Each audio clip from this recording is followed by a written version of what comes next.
할렐루야. 우리 같이 이 시간에 은혜 받을 말씀은 마태복음 17장 24절 말씀부터 27절 말씀까지 우리 다 같이 합독하고 은혜 받겠습니다.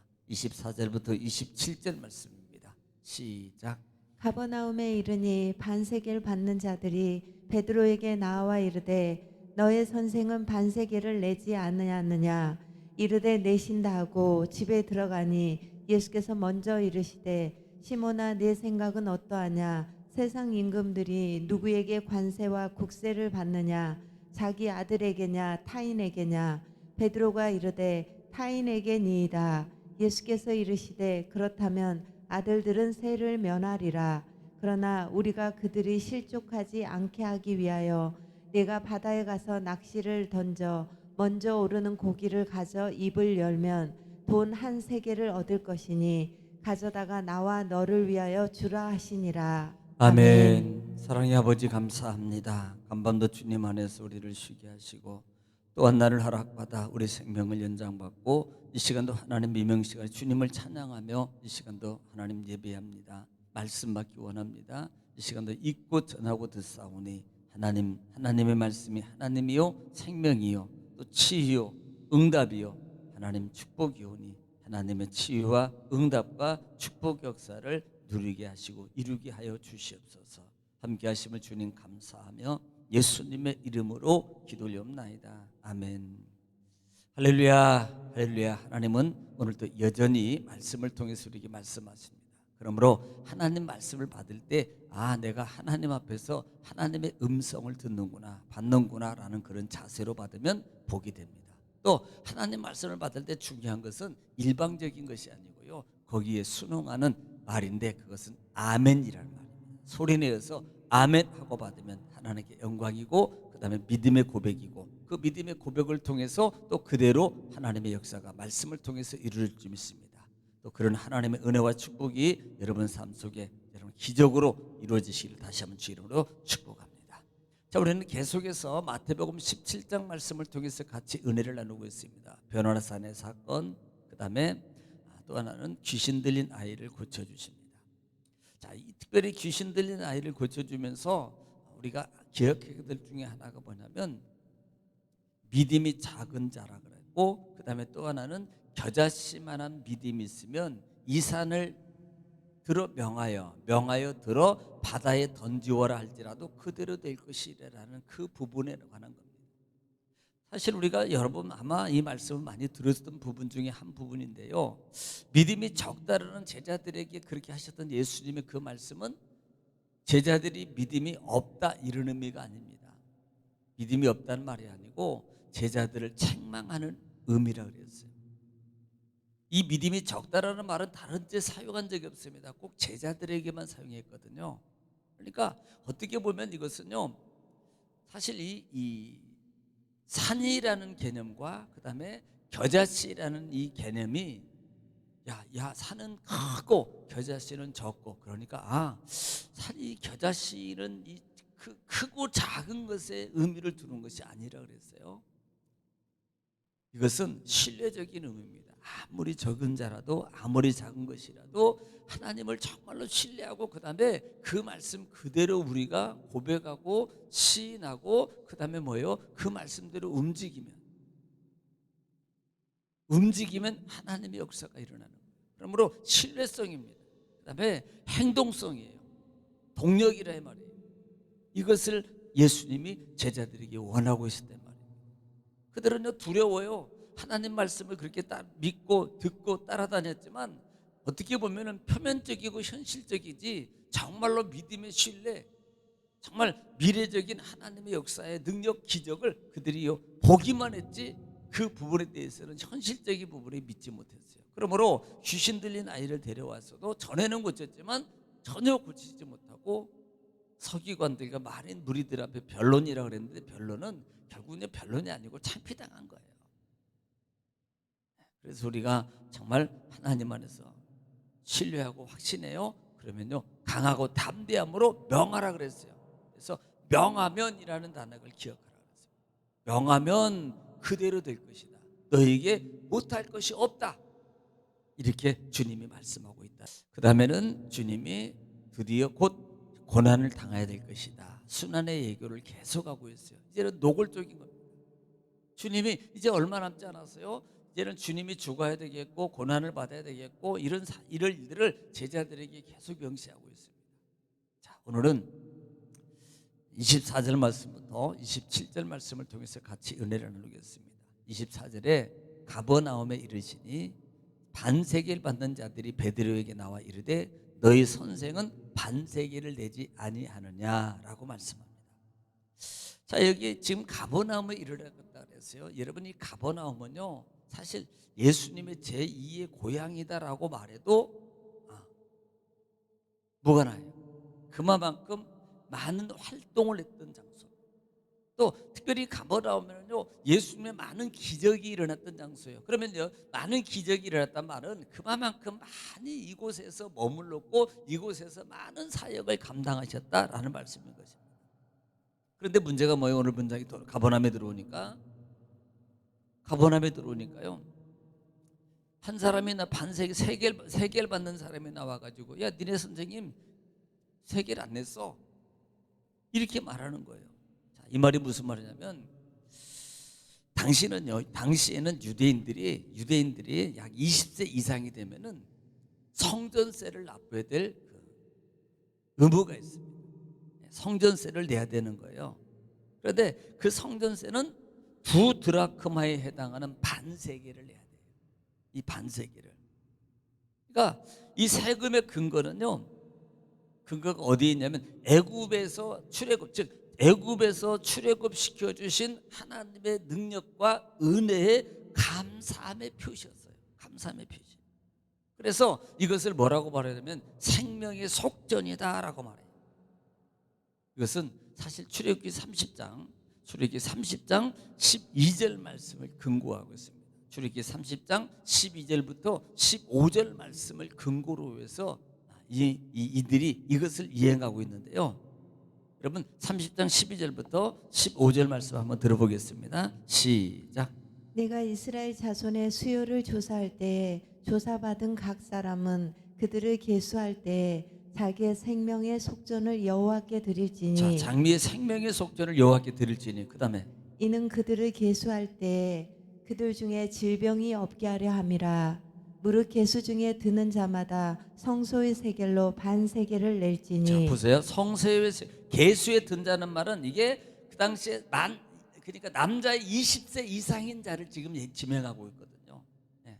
성소의 세겔로 반세겔을 또 한 세겔은 20게라라. 그 반세겔을 여호와께 드릴지며 계수 중에 드는 모든 자 곧 20살 이상 된 자가 여호와께 드리되 너희의 생명을 대속하기 위하여 여호와께 드릴 때에 부자라고 반세겔에서 더 내지 말고 가난한 자라고 덜 내지 말지며. 아멘. 그러니까 보면요 이것은 참 이게 엄격했습니다. 그러니까 부자는 많이 되고 그다음에 가난한 사람은 적게 내고 이런 개념이 아니에요. 우리 출애굽기 가게 할 때 말씀을 드렸어요. 똑같이 이것만큼은 누구든지 다 똑같이 내는 거예요. 그래서 이 세계는 성전을 위해서 사용합니다. 이런 제도가 있었다는 거예요. 그런데 제자들에게 와서 너네 선생님 안 냈어 이렇게 말하는 겁니다. 그러니까 그 다음에 25절에 이르시되 내신다 하고 집에 들어가니 예수께서 먼저 이르시되 시몬아 내 생각은 어떠하느냐 세상 임금들이 누구의 관세와 국세를 받느냐 자기 아들에게냐 타인에게냐 이렇게 물어보는 거예요. 지금 예수님이 거기에 대해서 그 소리를 들은 거예요. 그래서 물어보는 겁니다. 근데 누구라고? 시몬하고 물어보고 시몬. 나중에 보면 시몬이라는 개념의 의미가 왜 베드로라고 말하고 시몬이라고 말하고 있느냐라는 부분을 이 하반절 27절 말씀에 볼 수 있는데요. 예수님은 사실상요 평소에 이 성전세를 안 내는 분이 아니고 내셨어요.